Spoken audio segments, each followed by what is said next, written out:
जैसा कि हमने प्रथम दिन निवेदन किया, गौतम जी, गुरु बिन भव निधि तरहि न कोई, जो विरंच शंकर सम होई। कोई चाहे जितना समर्थ हो जाए, चाहे जितना सबल हो जाए, पर बिना सदगुरु के आश्रय के उसका इस संसार से आवागमन छूट जाए, यह संभव नहीं है। निश्चित ही हमें सदगुरु का आश्रय लेना चाहिए। अब जिज्ञासुओं के मन में एक प्रश्न खड़ा होता है कि हम गुरु किसको बनाएं? कितने गुरु हो सकते हैं? कई लोगों का ऐसा प्रश्न होता है कि हम लोगों ने बचपन में कहीं गुरु दीक्षा ले ली थी, हमारे गुरुजी ने कोई मंत्र दिया था, हमें याद नहीं है, तो क्या हम दोबारा गुरु दीक्षा लें? आदि आदि अनेक प्रकार के मन में विचार होते हैं। तो हम थोड़ी आज उस पर चर्चा करके भागवत जी के क्रम में चलेंगे। प्रत्येक व्यक्ति को मुख्य रूप से 3 गुरु बनाना चाहिए। वैसे तो दत्तात्रेय जी ने 24 गुरु बनाए हैं। इस सिद्धांत से हमें जहां से भी कुछ सीखने को मिला वो हमारे गुरु हैं। इसकी चर्चा हम आगे करेंगे। पर 3 गुरु कौन है? 3 प्रकार के गुरुजन की चर्चा शास्त्रों में मिलती है। और वो पहले हैं कुल गुरु। हमारे कुल में जो हमारे यहाँ जात कर्म, नामकरण, उपनयन, विवाह आदि और सभी याज्ञिक अनुष्ठान संपन्न कराते हैं, हमारे कुल के ये सब विधि कराते हैं, वह हमारे कुल गुरु हैं। वह कुल गुरु हमारा जात कर्म संस्कार किए, नामकरण संस्कार करवाए, फिर उपनयन संस्कार करवाए, विवाह संस्कार करवाए। तो ये सब संस्कार करने वाले भी गुरुजी हैं। उपनयन के समय मंत्र दिया, ब्राह्मणों को गायत्री दी जाती है, इतर जनों को अन्य मंत्र वर्णाश्रम अनुसार दिए जाते हैं। तो वो भी गुरुजी हैं क्योंकि उन्होंने भी मंत्र दिया। तो पहले गुरु कौन है? अब आप लोग कहेंगे पहली गुरु तो माँ है, वो अलग संदर्भ है, माँ तो फिर है ये। गौतम जी, लोग बड़ी विचित्र और बेतुकी बातें करते हैं। अभी किसी कथा में हमने कहा कि इन 5 लोगों के पैर घर में पड़े तो बड़े शुभ होते हैं। तो उसमें 5 लोगों में भानेज के चरण, भांजा जो होता है, साधु संत के चरण, ब्राह्मणों के चरण, दामाद के चरण और जो है बहन के चरण, ऐसे 5 लोगों की बात कही। तो उसमें सोशल मीडिया पे वो क्लिप काट करके मीडिया टीम ने डाल दी, हमारे जो सोशल मीडिया का काम करते हैं। तो उसमें हम एक दिन टिप्पणियां देख रहे थे कि लोग कैसी कैसी प्रतिक्रिया देते हैं। तो बहुत लोगों की एक प्रतिक्रिया उसमें मिली, क्या माता पिता के चरण शुभ नहीं होते? आपने इसमें माता पिता नहीं बोला। तो हमें लगा कि अब इनको अलग अलग कहां तक उत्तर दें। किसी दिन कथा में उत्तर देंगे कि अरे भले आदमी, माता पिता के चरण, अरे चरण तो उनके पढ़ने की बात हो रही है जो घर में नहीं रहते। माता पिता तो घर में ही रहना चाहिए, उनके चरण पढ़ने की बात कहां से सोच ली तुमने? बात समझ रहे हैं हम क्या कहना चाह रहे हैं? माता पिता के चरण तो बाहर जाना ही नहीं चाहिए, वो तो घर में रहना चाहिए है? तो माता पिता तो घर के हैं, उन्हें तो घर में रहना चाहिए, बल्कि ये सोचना चाहिए कि हम माता पिता के साथ रह रहे हैं। अभी हम किसी जगह थे, तो किसी जगह क्या यही याद आया, परसों नरसों एक बहन जी आई और उन्होंने यहाँ कुछ कमरा बुक कराया है। तो उन्होंने अपनी माँ के लिए कमरा बुक कराया। तो उन्होंने बहुत अच्छी बात कही, बोले महाराज जी हम अपनी माँ के साथ रहते हैं। उन्होंने ये नहीं कहा कि हम माँ को साथ रखते हैं। प्रायः बच्चे क्या कहते हैं? माँ मेरे साथ रहती है, पिताजी मेरे साथ रहते हैं। यदि रखता हो कोई तो ऐसे बोलता है, पर सच्ची बताओ हम पिताजी को रख रहे हैं कि पिताजी के घर में हम रह रहे हैं? अरे कहना तो ये चाहिए कि मैं पिताजी के साथ रहता हूं, मैं माताजी के साथ रहता हूं या रहती हूं। तो माता पिता के चरण पड़ने की बात तो तब कही जाए जब माता पिता घर में ना रहे, और घर में जो बालक माता पिता को ना रखे वो चरण भी पड़वा कर क्या कर लेगा, है? ठीक है, कोई मजबूरी है, माता पिता से दूर रह रहे हैं और माता पिता आए तो वो तो माता पिता नहीं है, साक्षात श्री सीताराम जी पधारे ऐसा समझिए, साक्षात भगवान है ऐसा मानिए। तो माता पिता की बात वहां इसलिए नहीं कही गई कि वो तो उनकी स्थिति तो बहुत ऊपर है, जो पांच कहे वो अलग है। अरे माता पिता तो घर में ही रहना चाहिए, अलग होना ही नहीं चाहिए, बाहर होना ही नहीं चाहिए, तो उनके चरण क्यों? चरण तो उनकी बात चल रही है जो बाहर से आने वाले लोग हैं। हमारी बात समझ गए हम क्या कहना चाह रहे हैं? तो इसी तरह कोई कहे कि पहली गुरु तो मां है, अब तर्क करने वाले लोग तो तर्क करते हैं। अच्छा, तर्क की कोई प्रतिष्ठा नहीं है। श्रावण का महीना था और एक आदमी बड़े भाव में भरा हुआ शिव जी के पास जा रहा था। शिवालय में जाऊंगा, शिव जी को जल चढ़ाऊंगा, दीपक लगाऊंगा, आरती करूंगा, बिलपत्र चढ़ाऊंगा, बड़े भाव में भरा हुआ जा रहा था गौतम जी। और एक आदमी तर्क करने वाला मिल गया। कहां जा रहे हो? बोले मंदिर जा रहे हैं। क्यों? पूजा करने। बोले क्या लाभ? उसको क्या बताए क्या लाभ? बोले क्यों रे, कुछ देर बिना लाभ का सोचे नहीं रह सकते। अरे कुछ काम ऐसे ही कर लो, जरूरी है कि लाभ की बात ही बात विचार की? अरे हमारा कर्तव्य हम करने जा रहे हैं। बोले नहीं नहीं, विचार करो, मैं जो कहता हूं उस पर। कहा भाई कहो। मंदिर तुमने बनाया, शिव जी तुमने बिठाए और तुम ही पूजा कर रहे हो, क्या फायदा? उसने कहा यार अच्छे भले सवेरे से पूजा करने जा रहे हैं, ये कहां पड़ गया कुतर्क करने वाला सामने, अब इसमें कौन समय बर्बाद करे। अच्छा, उसने पूछा कि अच्छा ये बताओ कि शिव जी की पूजा करने ना जाए, मंदिर ना जाए तो क्या करें?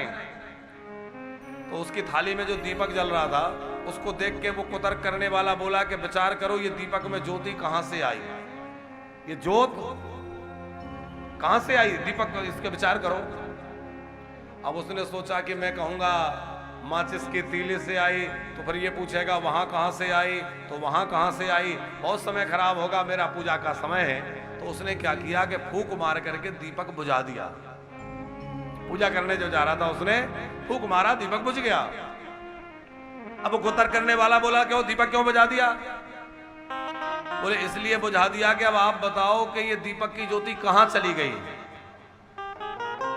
बताओ दीपक की ज्योति कहां चली गई? बोले ये तो मैं नहीं बता सकता। बोले कहां चली गई तुम नहीं बतला सकते, और ये कहां से आई थी ये मैं नहीं बतला सकता, और आने जाने के चक्कर को छोड़ो और मुझे भगवान शंकर की पूजा करने दो, मुझे चक्कर में नहीं पड़ना है। कहां से आई थी और कहां चली गई, क्यों चक्कर में पड़ना? बात समझ रहे हैं? तर्क की कोई प्रतिष्ठा नहीं है, तर्क करके कुछ भी कहा जा सकता है, लेकिन सिद्धांत को समझना चाहिए। हम आपसे चर्चा कर रहे थे कि माता पिता तो भगवान का ही स्वरूप है, वो तो है ही है, पर तीन गुरु मुख्य रूप से जीवन में होना चाहिए। कौन? बोले प्रथम है कुल गुरु, जो हमारे कुल की सब विधान कराते हैं। दूसरे हैं शिक्षा गुरु, जो हमें शिक्षा देते हैं। अच्छा, कुल गुरु तो एक ही होंगे, शिक्षा गुरु अनेक हो सकते हैं, जैसे दत्तात्रेय जी के हैं तो वो शिक्षा गुरु हैं। शिक्षा माने जहां से शिक्षा मिल जाए। किसी से हमने छोटा आ बड़ा ABCD सीखी, प्राइमरी में कोई और रहा, फिर मिडिल में कोई और रहा, हाई स्कूल में कोई और रहा, कॉलेजों में कोई और रहा, तो वो सब हमारे गुरुजन ही तो हैं। फिर तमाम जगह जगह से हमें जो कुछ सीखने को मिला, चाहे वो संगीत हो चाहे वो कुछ और हो, तो जहां जहां से हमने जो कुछ सीखा वो हमारे गुरु ही हुए। तो वो क्या है? वो है शिक्षा गुरु। कुल गुरु ये मैया को जगाओ बहुत सो लिया, इनको भी जगाओ उनको भी, दोनों को जगाओ, उठ जाओ मैया बहुत सो लिया। तो पहले कौन से? कुल गुरु, दूसरे शिक्षा गुरु, और तीसरे सदगुरु। तीसरा है सदगुरु, सदगुरु किसे कहते हैं? जो हमें भगवान से मिला दे, जो हमें भगवान के पास पहुंचाए, वो है सदगुरु। अब इसमें लोग बड़ा कंफ्यूज रहते हैं, कुलगुरु कोई सदगुरु भी मान लेते हैं, और कई बार लोग बड़े भ्रमित रहते हैं कि हमने बचपन में ऐसा कर लिया था, अब करें कि नहीं, ये करें कि नहीं। तो उसमें बिल्कुल भी आप भ्रमित ना हो। इस प्रकार से आपको 3 तरह से गुरु बनाने हैं। कुलगुरु तो हमें कुल में जो मिले हैं वो हमारे कुलगुरु हैं ही। शिक्षा गुरु, जहां हमें शिक्षा मिली वो है ही।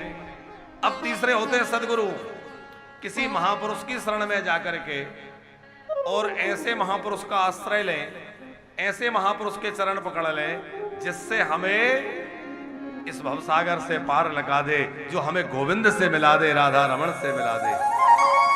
गुरु का काम है भगवान से मिलाना। और पुष्टि मार्ग में गुरु दीक्षा नहीं कहते, पुष्टि मार्ग में पंकज जी वहां कहा जाता है शरणागति। शरणागति हो गई, हमें याद शरणागति वहां से महाप्रभु वल्लभाचार्य जी जब किसी वैष्णव को दीक्षा प्रदान करते, शरणागति देते, तो उनकी आंखों से आंसू की धारा बह चलती, और जब आंसू बहते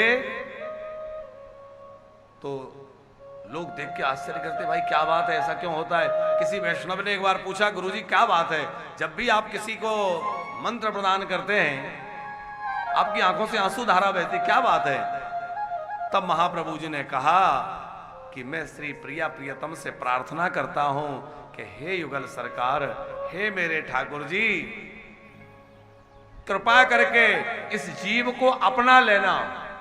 अब इसमें योग्यता है या नहीं है, ये जीव उस लायक है अथवा नहीं है, इस बात का विचार मत करना, मेरी सिफारिश मान लेना, नहीं तो मेरी सिफारिश बेकार हो जाएगी। मैं इसका हाथ पकड़ के आपके हाथ में दे रहा हूं, आप इसको संभाल लेना। और इसलिए उनके नेत्र सजल हो जाते कि प्रभु दया कृपा करके, करुणा करके इसको आप संभाल लेना। गुरु का कार्य है भगवान के चरणों में शिष्य को समर्पित कर देना, और जब गुरुदेव इस तरह से समर्पित करेंगे तो भगवान क्यों ना स्वीकार करेंगे, क्योंकि हमारे अंदर तो वो पात्रता नहीं है। लेकिन ठाकुर जी के शरण में जाने के लिए जब माध्यम गुरु जी मिल जाए और गुरु जी कृपा करें तो फिर अच्छा, भगवान से आप डायरेक्ट प्रेम भी कर लें तब भी बात नहीं बनेगी, माध्यम तो चाहिए। इसके लिए एक संत ने बहुत बढ़िया एक उदाहरण दिया था, हमें स्मरण नहीं है कौन से संत ने कहा था, पंकज जी शायद आपको याद होगा, कि किसी से कोई अपराध बन गया और उसको अदालत जाना पड़ा, मुकदमा बन गया, और मुकदमा बन गया तो अदालत में पेश होना पड़ा। तो भले ही जज महोदय जो है न्यायाधीश, और न्यायाधीश से उसका कोई संबंध हो, प्रेम हो, परिचय हो, तो भले ही न्यायाधीश से परिचय है, बावजूद उसके आपको वहां वकील करना पड़ेगा कि नहीं है? भाई वकील करना पड़ेगा, एडवोकेट साथ लेना पड़ेगा, क्योंकि प्रक्रिया तो वही है, दलील तो वही देंगे, ऐसा नहीं ऐसा था, ऐसा था।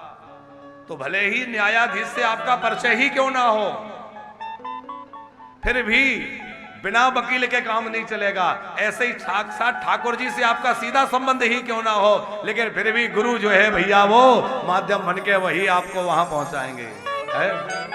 अब आपको ये भी देखो, तर्क की बात अभी हमने कही थी, कोई तर्क करने वाला सुन रहा होगा तो कहेगा अच्छा तो ये गुरु वकील हैं, तो ये जो है वकालत करने वाले, अरे भैया कैसे वकील है जरा विचार करो, ये दलीलें देते। जैसे जयंत के प्रकरण में जानकी जी ने दलीलें दी, प्रकरण आप सबने सुना होगा, गौतम जी आपको थोड़ा सा सुना दें। वो जयंत ने जानकी जी को चोंच मार दी और सब जगह व्याकुल होकर भागा, लौट के आया, चरणों में गिरा। तो जानकी जी ने कहा इसको शरण में ले लीजिए, राम जी ने कहा इसने ऐसा क्या किया, शरण में ले लें। बोले नहीं, इसको शरण में ले लीजिए, ये बहुत अबुध है, अनजान है, इसको कोई ज्ञान नहीं, कोई विवेक नहीं, इसलिए इससे अपराध हो गया, और अनजान अबुध का जो अपराध है वो अपराध नहीं माना जाता, तो छोड़ दीजिए इसको। ठाकुर जी बोले ये अबुध है, अरे इंद्र का बेटा है, कोई ये साधारण बच्चा थोड़े है, फिर इतना छोटा भी नहीं है। जानकी जी बोली मुझे तो ये बहुत छोटा, बड़ा अनजान सा लगता है, क्योंकि इसको तो प्रणाम करना भी ठीक से नहीं आता। आपके पैरों में आके गिरा तो उल्टा गिरा, पैर ऊपर सर नीचे। अरे ऊपर पैर करके कोई प्रणाम करता है क्या?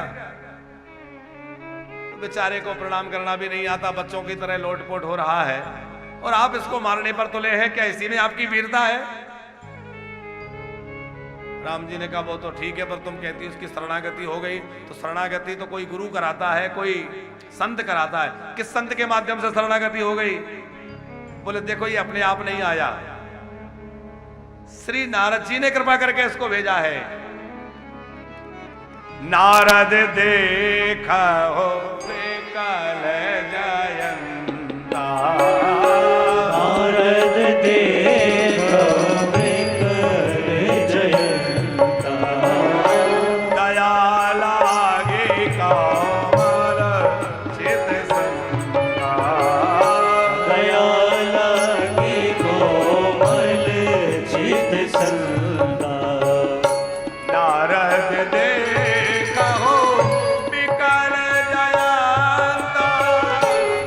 नारद देखा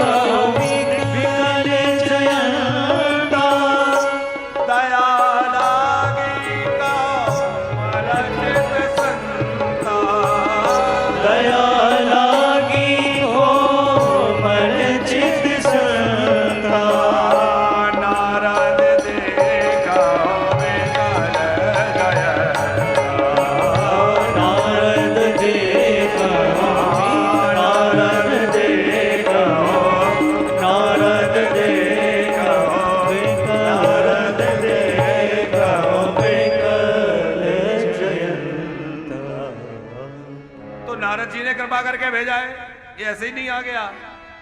तो एक संत ने तो भेजा है, और संत की शरण से लग के जो आपके पास आ जाए आप उसको कैसे त्याग सकते हैं? आपका तो नियम है कि जो संत के द्वारा भेजा हुआ आएगा मैं उसको रख लूंगा। ठाकुर जी थोड़ा गंभीर होकर सोचने लगे, बात तो ठीक ही कह रही है, पर देवी इसने आपका अपराध किया है, आपके ऊपर प्रहार किया है। जानकी जी बोली अच्छा ये बताओ, छोटा बच्चा जब मां का दूध पीता है तो दूध पीते पीते कई बार आंचल को काट भी देता है, उसका दांत मां के आंचल में लग जाता है। तो क्या दूध पीने वाले उस बच्चे से कभी मां नाराज होती है कि इसने मेरे को काट लिया? ठाकुर जी बोले नहीं। तो बोले जैसे दूध पीने वाला बच्चा कदाचित दांत गड़ा दे तो उसका मां अपराध नहीं समझती, उसी तरह तो मेरा बच्चा है, अब इसने दांत लगा दिया तो मैंने इसको क्षमा कर दिया, मुझे इस पर कोई रोष है ही नहीं, और क्षमा की कोई बात ही नहीं, कोई गलती नहीं। तो बच्चा है, लग गया था, हो गई गलती, आप छोड़ दीजिए। इतनी दलीलें जानकी जी ने दी, आखिर में श्री राम जी को कहना पड़ा कि ठीक है देवी जी, हे किशोरी जी, अब आप इतना कह रही हैं तो मैं इसको मारूंगा नहीं, पर देवी मैंने ये बाण संधान किया है, इसका मैं कुछ तो करूं, और यदि मैं इसको दंड नहीं दूंगा तो भ्रष्ट हो श्रुति मार्ग मोरा, कुछ तो दंड देना ही पड़ेगा। तो एक नेत्र उसका राम जी ने फोड़ दिया, लेकिन दलील किसने दी? जानकी जी ने। तो जैसे जयंत को रखने के लिए जानकी जी ने दलील देकर के और राम जी की शरण में पहुंचा के राम जी से मिला दिया, राम जी का भगत बना दिया, उसी प्रकार सदगुरु जो है वह अपने शिष्य की दलीलें भगवान के सामने प्रस्तुत करते हैं। प्रभु अब इससे कोई गलती हो गई तो हो गई, पर आप इसको क्षमा कर दीजिए, अब आप इस पर इतना ध्यान मत दीजिए, रोष मत कीजिए। और वकालत वो हो जैसे जानकी जी ने वकालत करी, ऐसे ही गुरु वकालत करके और अपने शिष्य को उस न्यायाधीश के दरबार में जाकर के और जो है निर्दोष सिद्ध कर देते हैं, बोले अब इसको आप दंड मत दीजिए। इसलिए गुरु की महिमा है जीवन में। अपराध तो हमसे बहुत हुए हैं, और हमसे जो अपराध हुए हैं उनका यदि ठाकुर जी हिसाब लगाने लग जाएं तो आपको क्या लगता है कि हम मुक्त हो पाएंगे? कितने अपराध हम करते हैं, कितने दोष हमसे होते हैं, उसकी कोई गणना है? हमें तो लगता कोई गिन नहीं सकता। हम अपनी बात यदि करें, हम तो अब आप लोगों की तो क्या कहें, सब भगत हैं, है? लेकिन हम अपनी ही बात कहें कि यदि ठीक से विचार किया जाए कि क्या हमें जो करना चाहिए हम वैसा कर्तव्य करते हैं, वैसा कर्म करते हैं, जैसा भजन करना चाहिए, जैसा कार्य करना चाहिए, क्या वैसा कर रहे हैं? तो लज्जा आ जाए कि मनुष्य बन के ब्राह्मण जन्म लेकर के भागवत पीठ प्राप्त करके वृंदावन धाम प्राप्त करके और फिर भी जो है संसार के भोगों में पड़े हैं। इतने अवगुण कर रहे हैं, इतने अपराध हैं, लेकिन ठाकुर जी बड़े दयालु हैं। निज अपराध कि निज अपराध रिसायन काओ,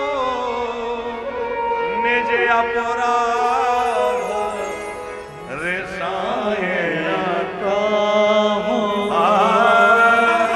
निज अपराध रिसायन काहो। ठाकुर जी जीव के अपराध नहीं, भगवान का कोई अपराध हो जाए, गुरुदेव कृपा करें। हमारे ब्रज में तो बड़ी सुंदर कहावत बोले, गुरु मेहरबान तो चेला पहलवान। भैया ये भर भर की आवाज इसकी नहीं है, ये तो पूरा पीछे कर दिया, ये वहां कहीं से आ रही है, देखो।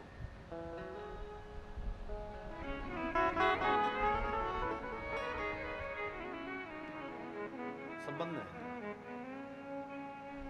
तो गुरु मेहरबान तो चेला, हाँ, तो गुरु की कृपा हो तो वो सदगुरु। तीसरे गुरु कौन से हैं? सदगुरु। और वह सदगुरु जब कृपा करते हैं तो वो जीव का हाथ पकड़ के, शिष्य का हाथ पकड़ करके और भगवान के हाथ में दे देते हैं। अब प्रश्न ये उठता है कि हम उन्हें कहां ढूंढें और कैसे पहचानें? कुल गुरु तो हमारी कुल परंपरा में जो हमारे कुल गुरु हैं वो है शिक्षा गुरु में। ठीक है कि शिक्षा गुरु हमें जहां जहां शिक्षा मिली, जो संयोग जैसा बाल्यकाल में रहा, जब रहा हमने बनाए। पर अब हम सदगुरु किसको बनाएं? तो सदगुरु को खोजने से नहीं मिलेंगे, हमें अपनी कुछ ऐसी स्थिति बनाना पड़ेगा कि भगवान कृपा करके अपने आप सदगुरु मिला देंगे। जैसे कि ध्रुव जी महाराज को मिले। जब ध्रुव जी 5 वर्ष की अवस्था में थे, सौतेली माता ने डांट फटकार लगा के धक्का मार के निकाल दिया। माँ ने भी कहा अच्छा चले जाओ, भगवान का भजन करो, वही जगत पिता है, परम पिता है। छोटे से नन्हे बालक ध्रुव, अब वो तो अभी कुछ जानते ही नहीं थे, सदगुरु कोई मिले नहीं थे, पर भगवत प्राप्ति का निश्चय करके निकल पड़े। और जब भगवत प्राप्ति का निश्चय करके निकले तो क्या हुआ? देव ऋषि नारद उनको मार्ग में मिल गए और नारद जी मार्ग में मिले और देव ऋषि नारद ने कृपा करके उनको अपना लिया और उनको अंक में लेकर के कहा, वत्स अब चिंता मत करो, निश्चित तुम्हें भगवान मिल जाएंगे। और देव ऋषि नारद ने 12 अक्षर मंत्र नारद जी ने दिया और उसके बाद भगवान का स्वरूप बतलाया और कहां मिलेंगे वो स्थान भी बतलाया। वृंदावन में चले जाओ, ब्रजभूमि में चले जाओ। और नारद जी जो हैं ध्रुव जी को मंत्र दे करके, उपदेश दे करके कहां चले गए? ध्रुव जी को उपदेश दे करके नारद जी भगवान के पास चले गए और जाकर भगवान से कहा, भगवान वो बालक बहुत छोटा है, बड़ा अनजान है, अभी उसको कुछ पता नहीं है, आप ऐसी कृपा करना कि उस पर जल्दी कृपा कर देना। और ठाकुर जी उसको केवल 6 महीने में ध्रुव जी को मिल गई कि नहीं? अब आप विचार करिए, क्या ध्रुव जी की 5 वर्ष की अवस्था तो इस योग्य थी कि वो नारद जी को ढूंढ लेते? वही स्थिति श्री परीक्षित जी महाराज की कि सुखदेव जी जैसे महामुनि, योगी नाम परमम गुरु सुखदेव जी जैसे महापुरुष का कोई अता पता नहीं, वो कहां रहते हैं, उनकी कोई कुटिया ठिकाना तो है नहीं। अलिक्षलिंगो निजलाभ तुष्टो, वह तो प्रतश्च वालई रे अवधूत वेशा। कैसे रहते हैं बोले, यम प्रब्रजंत, सदा गतिशील रहते हैं। ब्रजंत धातु माने चलते रहते हैं, उनका कोई निश्चित स्थान नहीं है। सुखदेव जी का कहां मिलेंगे। लेकिन जब परीक्षित ने भगवत प्राप्ति का निश्चय करके भगवान से कहा, प्रभु कोई सदगुरु मिलाए, तो भगवान ने कृपा करके कौन भेज दिया? सुखदेव जी। और सुखदेव जी ने आकर के राजा परीक्षित का हाथ राधा रमण के शरण में दे दिया, हाथ में दे दिया, कहा कि अब इस जीव को संभालो। तो भगवान को मुक्त करना पड़ा कि नहीं? परीक्षित को मुक्ति मिल गई। हम लोग भी भगवान से प्रार्थना करें, मेरे ठाकुर मुझ में तेरी इतनी भी योग्यता नहीं कि मैं सदगुरु खोज लूं। अच्छा, कई लोग कहते हैं कि हम पहले परीक्षा लेंगे फिर गुरुजी बनाएंगे, और ये बात बिल्कुल ठीक है कि बिना जाने गुरु तो नहीं बनाना चाहिए। कहावत है कि गुरु बनाओ जान के और पानी पियो छान के, तो लोकोक्ति सब जगह कही जाती है।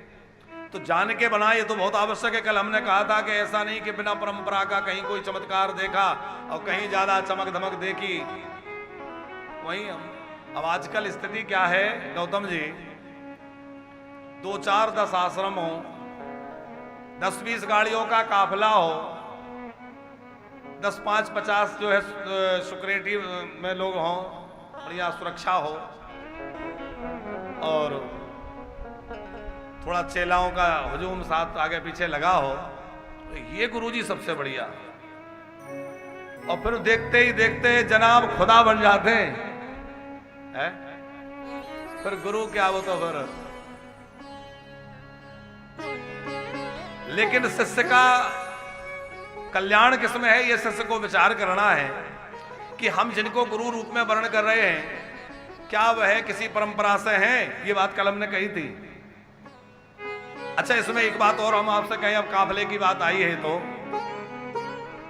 कई लोग प्रश्न करते हैं, आजकल साधु संत जो हैं वो बड़ी बड़ी गाड़ियों में घूमते हैं, हवाई जहाज में घूमते हैं, क्यों? तो एक बार कोई कह रहा था, तो हमने कहा साइकिल से घूमे, क्या चाहते हो? मतलब तुम लोग यही देखना चाहते हो कि भाई ये साधु संत ये तो गाड़ी में ना बैठे, ये तो पैदल चले, साइकिल में घूमे। अरे भाई, दिन रात भगवान का भजन कर रहे हैं, तो भगवान उनको सुख सुविधा देंगे कि नहीं देंगे? हम अपनी बात नहीं करते,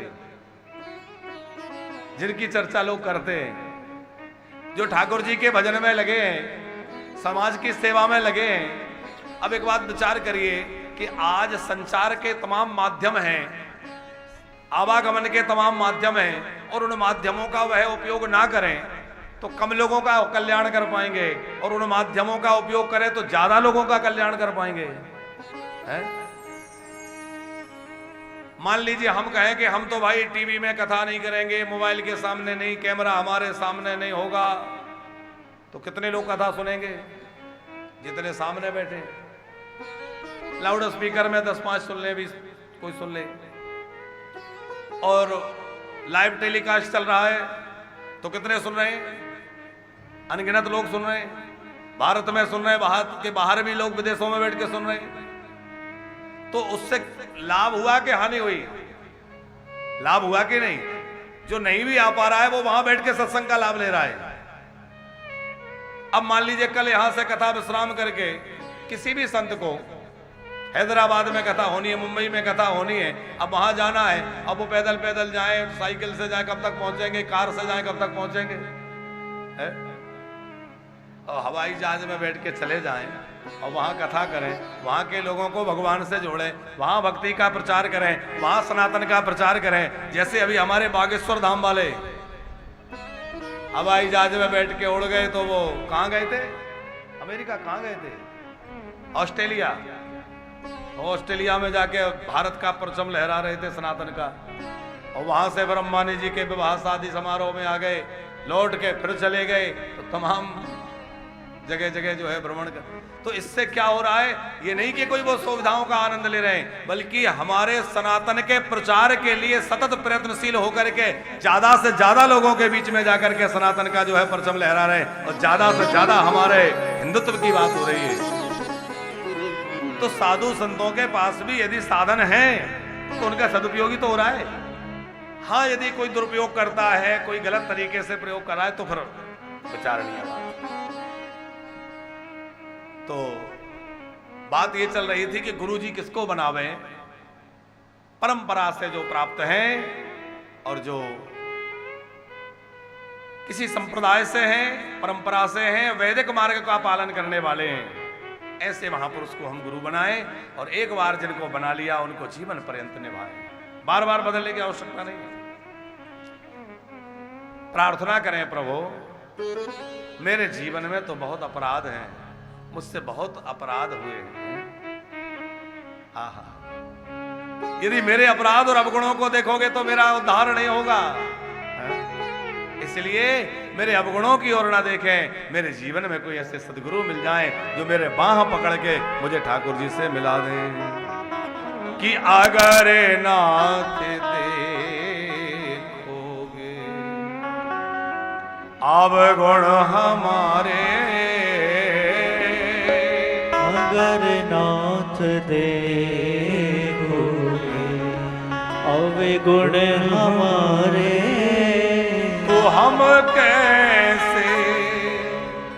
हम कैसे भाव से लगेंगे किनारे, अगर नाथ देखोगे अवगुण हमारे, अगर नाथ देखोगे अवगुण हमारे, हम कैसे भाव से लगेंगे किनारे, अगर नाथ देखोगे अवगुण हमारे, अगर नाथ देखोगे।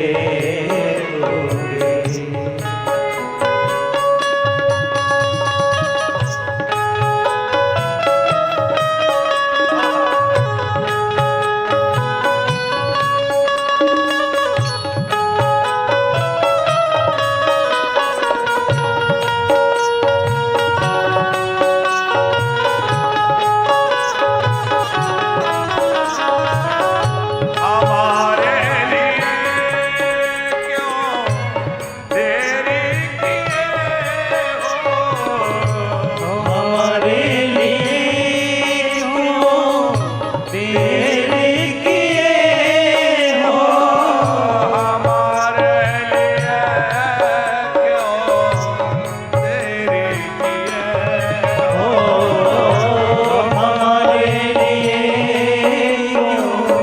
क्यों देर किए हो, गणिका जाम पल में उबारे, गणिका जाम पल में उबारे, हम कैसे भाव से लगेंगे किनारे, अगर नाथ देखोगे अवगुण हमारे, अगर नाथ देखोगे।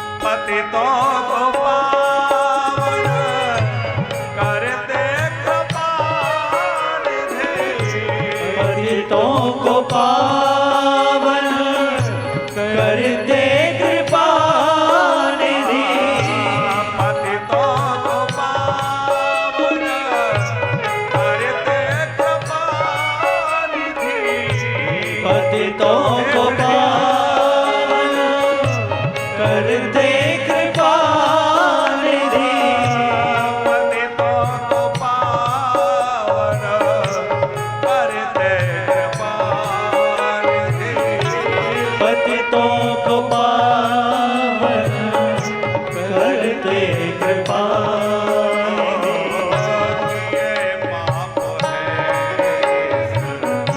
ये पाप है सोयस के सहारे अगर नाथ देखोगे अवगुण हमारे अगर नाथ देखोगे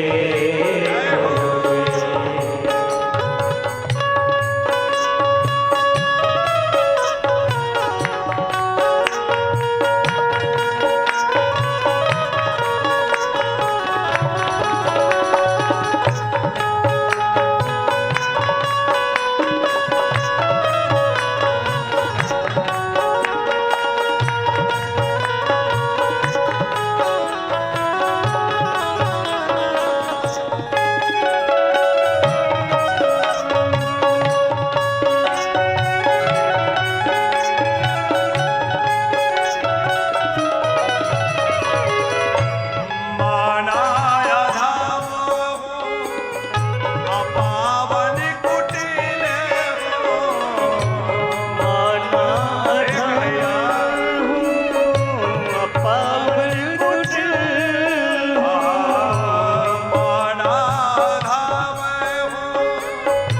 अपावन कुटिल हो माना धाम हो अपावन कुटिल हो माना धाम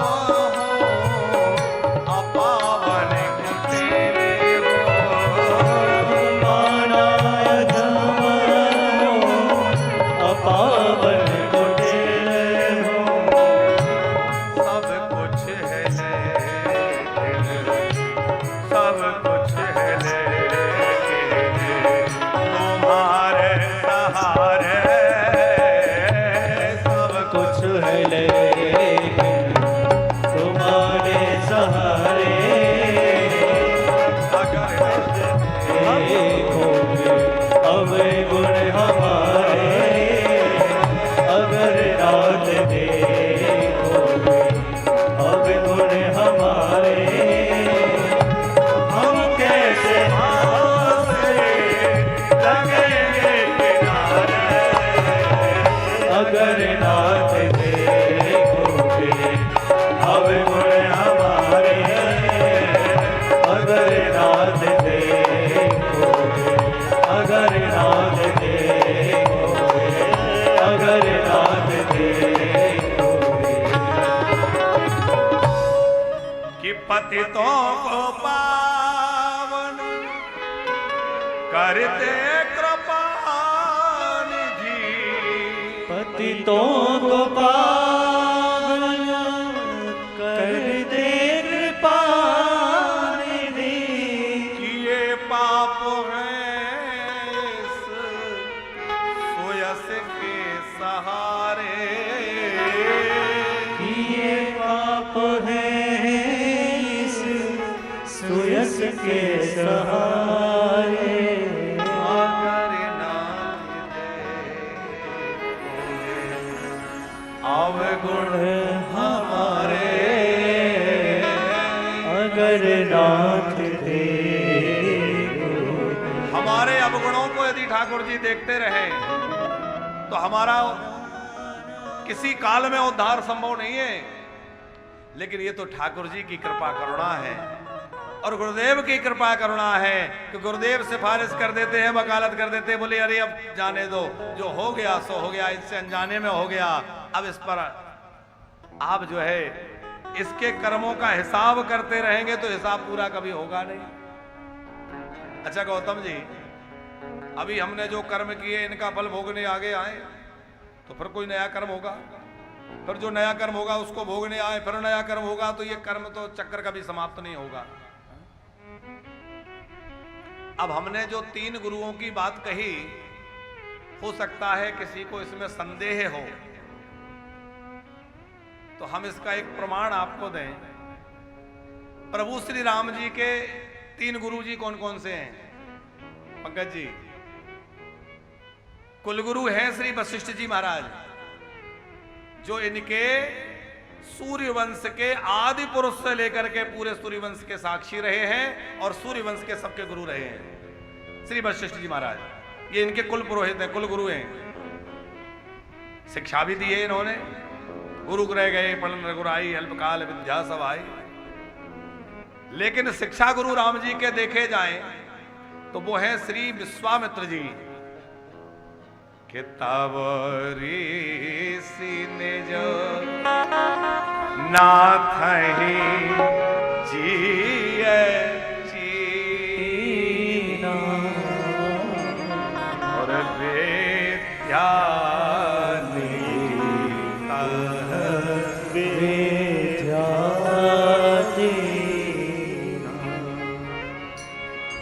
जाते लागना शोदा पिपासा, जाते लागना शोदा पिपासा, अतोले तो बल तन तेज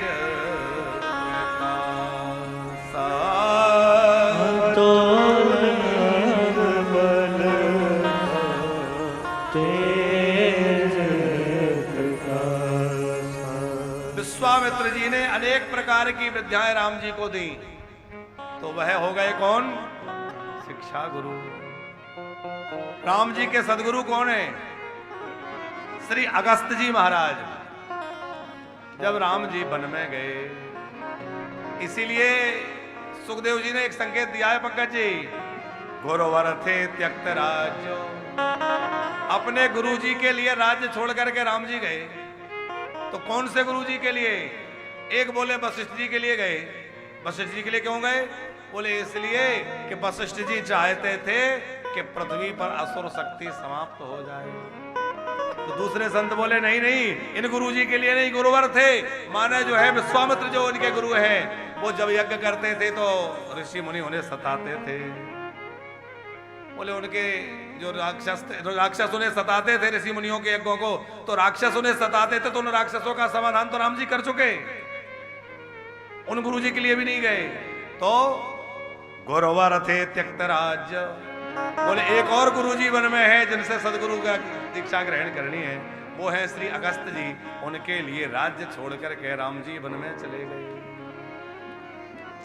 अगस्त जी बड़े समर्थ हैं।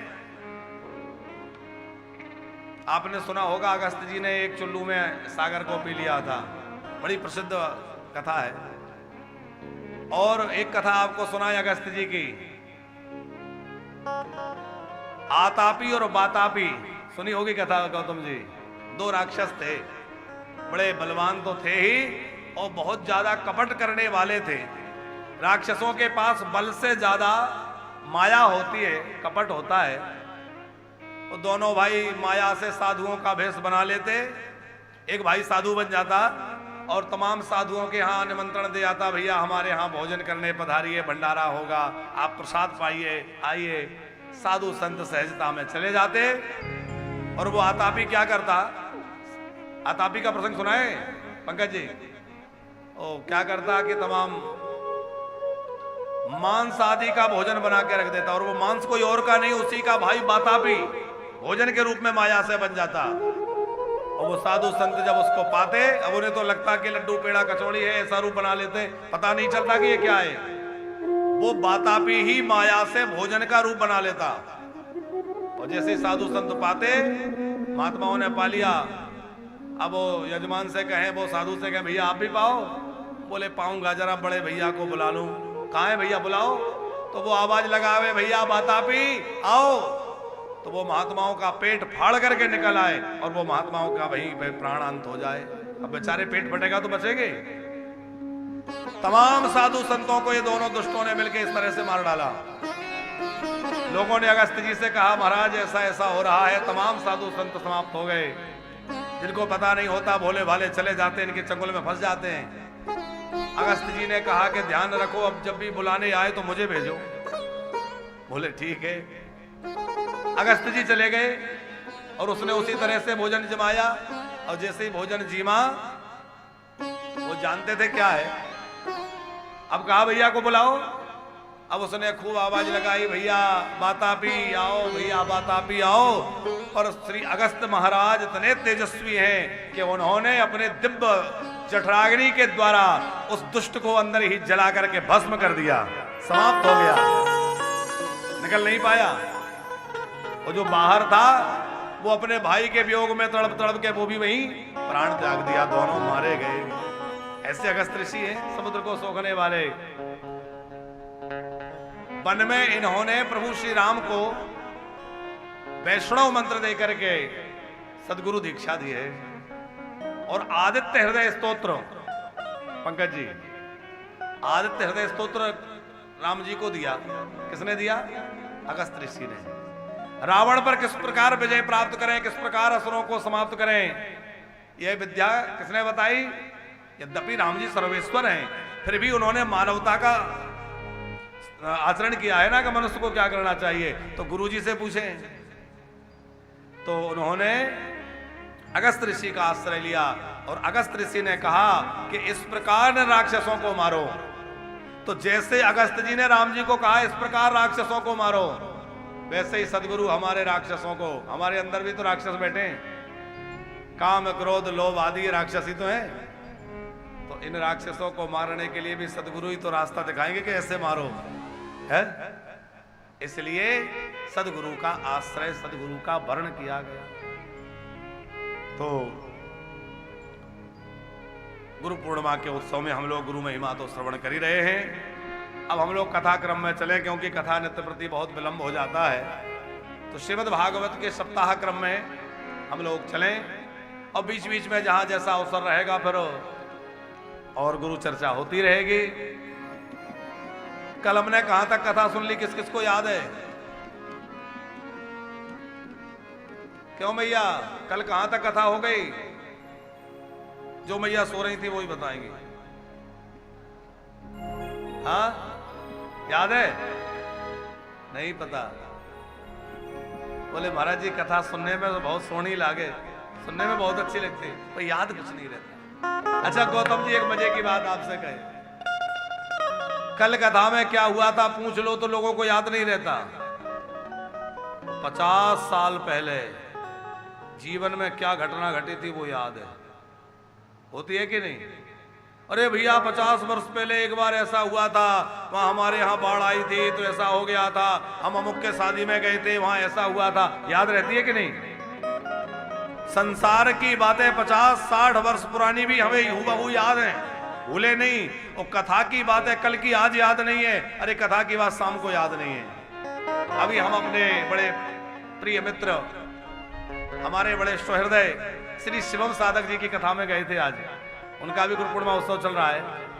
बड़ा सुंदर आयोजन कथा में चल रहा है गौरी शंकर धाम में। तो वो कथा में एक बड़ी अच्छी बात कह रहे थे गौतम जी, 3 घंटे कथा सुनने से लाभ नहीं होगा। लाभ कब होगा? बोले लाभ तब होगा कि कथा सुनने के बाद उसके ऊपर चर्चा करो, उसका खूब मनन चिंतन करो। ये बिल्कुल ठीक बात कह रहे हो, सत्य बात है। कथा सुनी, 3 घंटे हमने कथा सुनी, 21 घंटे संसार में पड़े, तो 3 घंटे भारी पड़ेंगे कि 21 घंटे? सत्संग सुना वो ठीक है, लेकिन सत्संग सुनने के बाद जैसे ही कथा से उठे, भैया चाय कहाँ है, आज चाय नहीं बनी क्या, ये कहाँ है, वो कहाँ है, अरे वहां जाना था, तो संसार में लग गए। अच्छा आप लोग तो मजबूरी है कि चाय बीच में नहीं मिल रही, पर जो टीवी के सामने बैठे हैं वो तो वहां भी चुस्की ले रहे। कई लोग तो डबल बेड पे पड़े, चाय की चुस्की ले रहे हैं, बिस्कुट डुबा के खा रहे हैं, टीवी देख रहे हैं, कथा चल रही है। तो उसी में लगा कहीं ये महाराज गड़बड़ कर रहे हैं तो रिमोट की बटन ही तो दबाना है, दूसरे महाराज प्रकट हो जाएंगे है।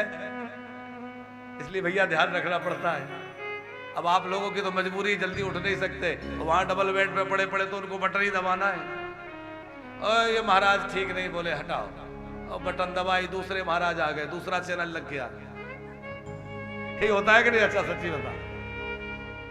पर एक बात ध्यान रखना, टीवी के सामने भी जब कथा सुनो तो आप यदि चाहते हैं कि हमें वो ही फल मिले जो मंडप में बैठ के सुनने से मिलता है, तो आप जो है बढ़िया आसन लगा के और बढ़िया शुद्धता पवित्रता के साथ बैठिए, और हो सके तो माला जपते हुए, और नहीं जप पाए तो बढ़िया ध्यान मग्न होकर के और बढ़िया स्थिर चित्त होकर के कथा सुनिए।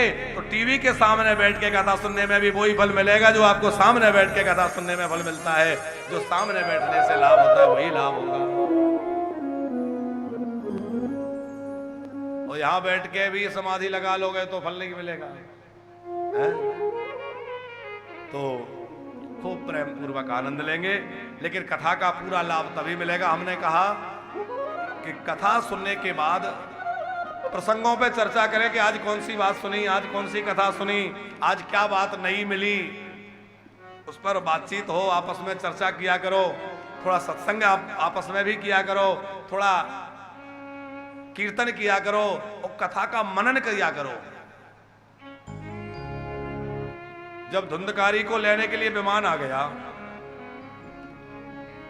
तो गोकर्ण जी महाराज ने कहा, कथा बांचने वाला एक, कथा भी एक, और विमान अकेले एक को लेने आया। अरे इतने सब लोगों ने सुना है, सबके लिए विमान क्यों नहीं आया? तुम लोग भेद कर रहे हो भगवान के पार्षद हो गए। तो भगवान के पार्षदों ने क्या कहा था? श्रवणस्य विभेदेन फलभेदोऽत्र संस्थिता श्रवणं तु कृतं सर्वैर् न यथा मननं कृतं। श्रवण तो सबने किया पर मनन किसी किसी ने किया। किसने किया? बोले धुंधकारी जैसा मनन किसी ने नहीं किया, इसने मनन किया। मनन माने बाद में उसका विचार करो कि हमने कल क्या सुना था, या आज दिन में हमने क्या सुना, शाम को उसका मनन करो। अदृढ़म ही हतम ज्ञानम प्रमादेन हतम श्रुतम संदिग्धो ही हतो मंत्रो व्यग्रचित्तो हतो जपः। जिस ज्ञान को दृढ़ ना किया जाए वो विस्मृत हो जाता है। जो प्रमाद में आलस्य में सुना जाता है, कभी सो रहे हैं, कभी सुन रहे हैं, कभी झूम रहे हैं। हमारे पंकज जी रात में कथा लगा लेते हैं और 3 बजे तक सुनते हैं, लेकिन 3 बजे तक सुनने के बीच में कितनी बार आंख लगती है ये यही जाने है? लाभ तो होता है, पर रीढ़ की हड्डी सीधी करके बैठ के सुनने में जो आनंद है वो अलग है। सीधे होके सावधान होके सुने, उसका लाभ अधिक है। प्रमादेन हतम श्रुतम संदिग्धो ही हतो मंत्रो। किसी मंत्र में आपको संदेह है, उसका फल बढ़िया नहीं मिलेगा। और व्यग्र चित्तो हतो जपः। जिसका चित्त व्यग्र रहे, यहां वहां ध्यान भटक रहा है, जप करने में लगा है, तो वो जप सफल नहीं होगा। तो कल की हमने जो कथा सुनी, अब हम याद दिलाएं कहां तक सुनाई थी, हमें तो याद रखना पड़ता है। हमने सुनाया था कि मनु महाराज के 5 संतानें हो गई।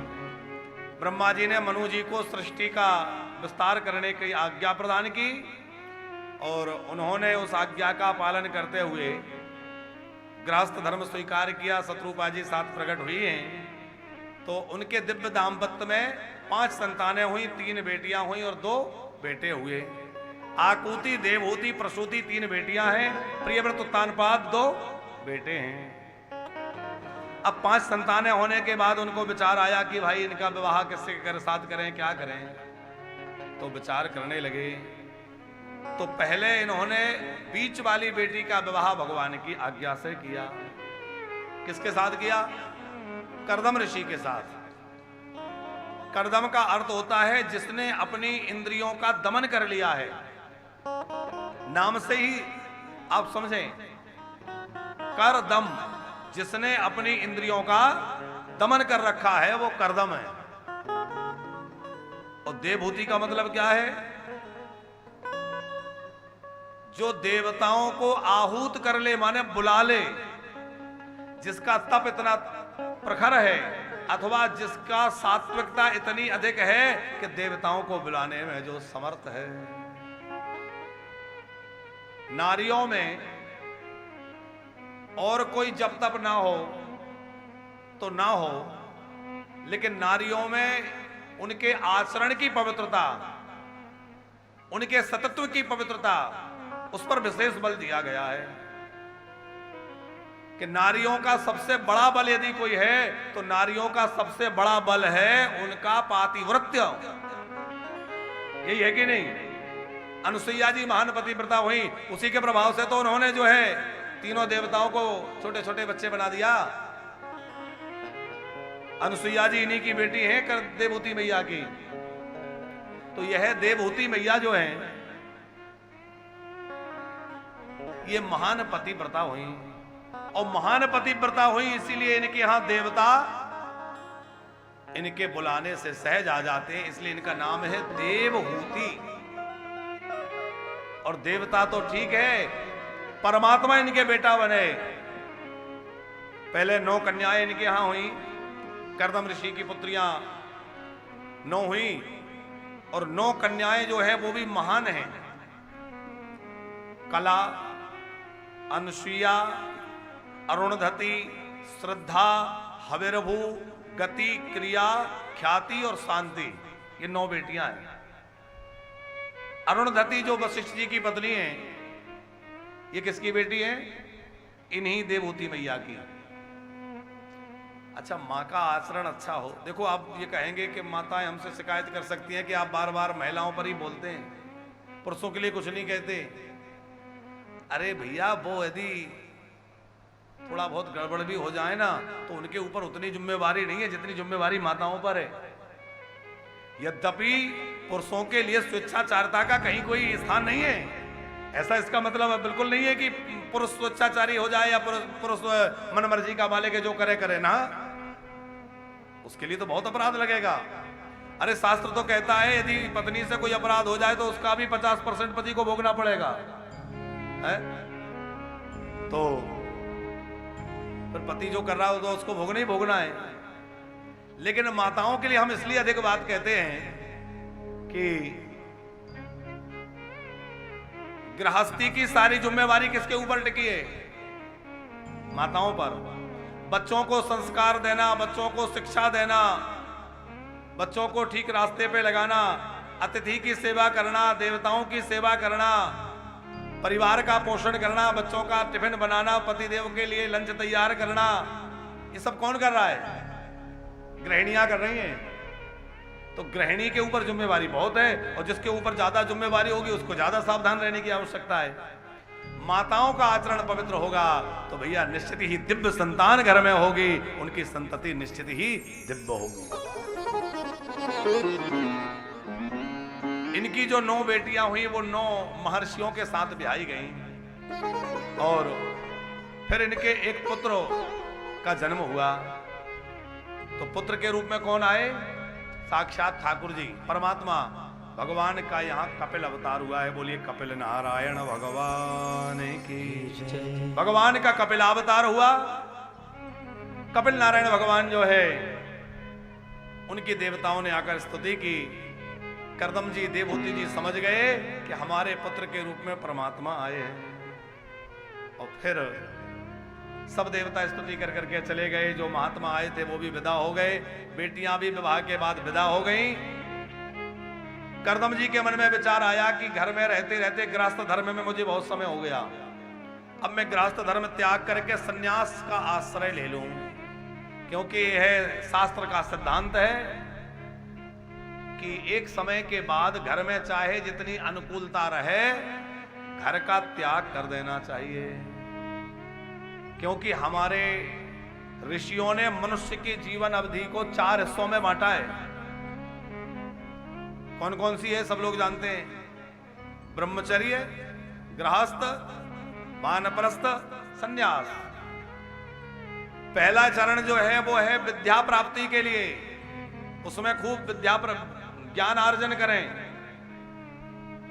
दूसरा चरण जो गृहस्थ आश्रम वाला है वो है धनार्जन के लिए, उसमें जो है अपने धर्म पूर्वक अपने गृहस्थ धर्म का पालन करते हुए और गृहस्थ धर्म का ठीक से पालन करके और धनार्जन करते हुए परिवार का पोषण करें, गृहस्थ धर्म का पालन करें। उसके बाद फिर वानप्रस्थ, बोले हमने गृहस्थ में रह करके जो कुछ भी किया है उसकी और शुद्धि मार्जन हो जावे, उसके लिए फिर हम मार्जन के लिए वानप्रस्थ। और चौथा आश्रम, चतुर्थ आश्रम है संन्यास आश्रम। तो ये 4 आश्रमों का विधान हमारे ऋषियों ने किया, 4 भागों में मनुष्य की आयु को विभाजित किया है। जय हो।